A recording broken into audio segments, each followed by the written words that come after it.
Tell us about your policy plans and how they will impact the lives of American citizens. So we're going to have more jobs than we've ever had. Look, we had that. Nobody ever had an economy pre-COVID, and then after COVID, we did a phenomenal job. We handed over a stock market. We would have had a depression. I believe if I wasn't president, a couple of people are saying this very strongly now, we would have had a depression like in 1929. That was a bad thing. COVID came in. Nobody knew what it was. Nobody knew how to handle it. We closed it down to China. Governors then made decisions whether they wanted to keep it. Actually, the Republican governors made the right decisions. The Democrat governors closed everything down. It was up to them. It wasn't up to the president. But you focused on lower taxes and deregulation. That's right. Tell us how that leads to job creation. So I cut taxes more than any other president in history, more so than Ronald Reagan. We had the biggest tax cut in history. All of a sudden, and we had business incentive cuts. And they hired people at levels that they've never hired before. As an example, Apple and other companies, they have big money, billions and billions of dollars offshore outside of this country. You couldn't bring it back. There was no mechanism to bring it back. And then the tax was too high. They had to pay like 50% tax. Who's going to do that? And I made it so that they could bring the money back. I made it much simpler, and I also reduced the tax.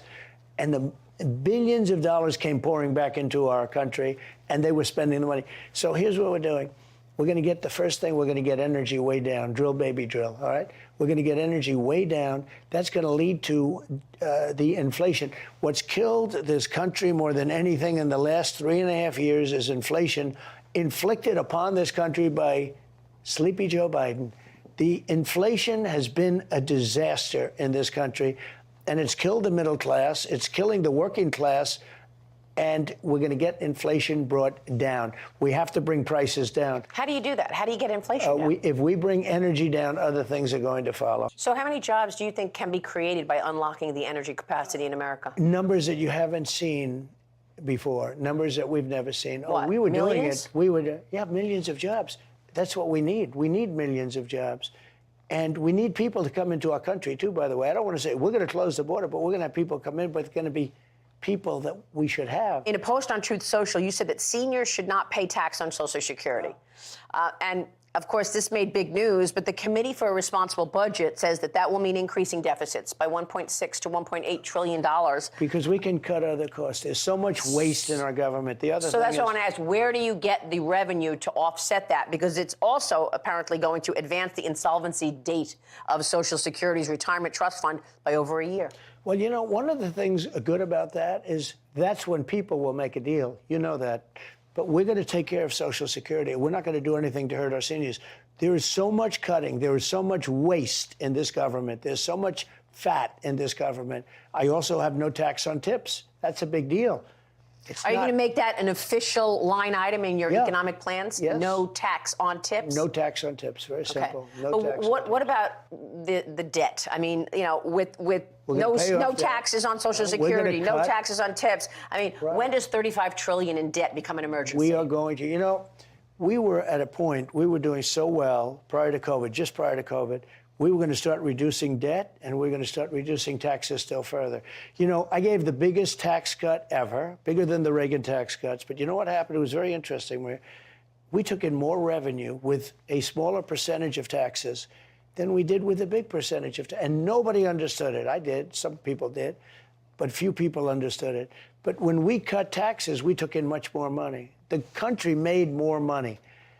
And we were getting ready to growth. We were getting ready to pay off debt. If you would please explain to us how your economic policies that will impact the lives of American citizens differs from Kamala Harris's economic policies. I don't have enough time. You know, you'd have to give me like the entire day. We're going to, number one, base it very strongly on energy. We have more energy. We have more liquid gold, as I call it, under our feet than Saudi Arabia, than Russia, than anybody. We're going to be energy dominant. We're going to make a fortune. We're going to supply it all over Europe, all over the world. We're going to be double and triple what they're doing.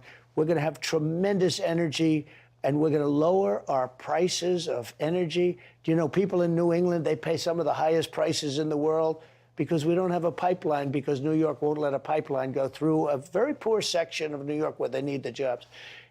Number one. Number two, we're going to do a tariff system. We're going to bring back our auto jobs. we're going to say to people, we don't want your cars. We're going to tariff those products, and we're going to have reciprocal tariffs. We're going to take in a fortune, but we're going to tariff those jobs. We want them to build auto plants in the United States. So right now, some of the biggest plants in the world for automobiles are being built, you know where? In Mexico, right on the border. And they're going to make cars and sell them into the United States. And those people in Michigan that love me and that I love and that are going to give us a victory because their auto industry won't exist in 2 years if she gets elected. China's going to make, and other countries are going to make all the cars. They're building some of the biggest auto plants. A friend of mine does that business. I said, I want to see a great auto plant. He says, you'll have to come to Mexico. Why? Because we're not building the big ones in the United States. And you will build them here.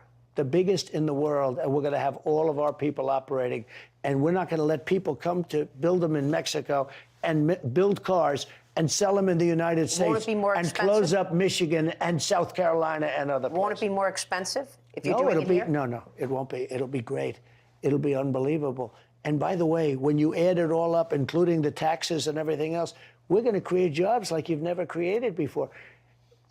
If you look at auto manufacturing, it's down 64% from its high, number of jobs and everything else. But we used to be the world manufacturer. And every year it gets eaten away. And a big factor is Mexico. Mexico stole 32% of our auto manufacturing. We're going to say, you want to do that? We're putting tariffs on your cars coming in. You take those brilliant people that own these factories, they got to build in the United States, and they have to hire U.S. workers. And whether it's union or non-union, look, the United Auto Workers, I know them very well. They vote for me. They have a stupid person leading them, but they vote for me. They're going to love Donald Trump more than ever before. We're going to create in that area, the most traditional area, we're going to have more auto jobs than we've ever had. We're bringing back the automobile industry. And we're going to do that with tariffs. We're going to do that by saying we're not going to accept. You know, I put the tariffs on Chinese cars. You know that. Now, Biden wants to take the tariffs off of Chinese cars. He wants to just tax the electric car. That's not good enough. So we're going to have more auto production in the United States than we've ever had before, and it's going to happen very fast. So this will be the first 100 days? I'll get that done in less than 100 days. I'll get that done in the first 2 weeks.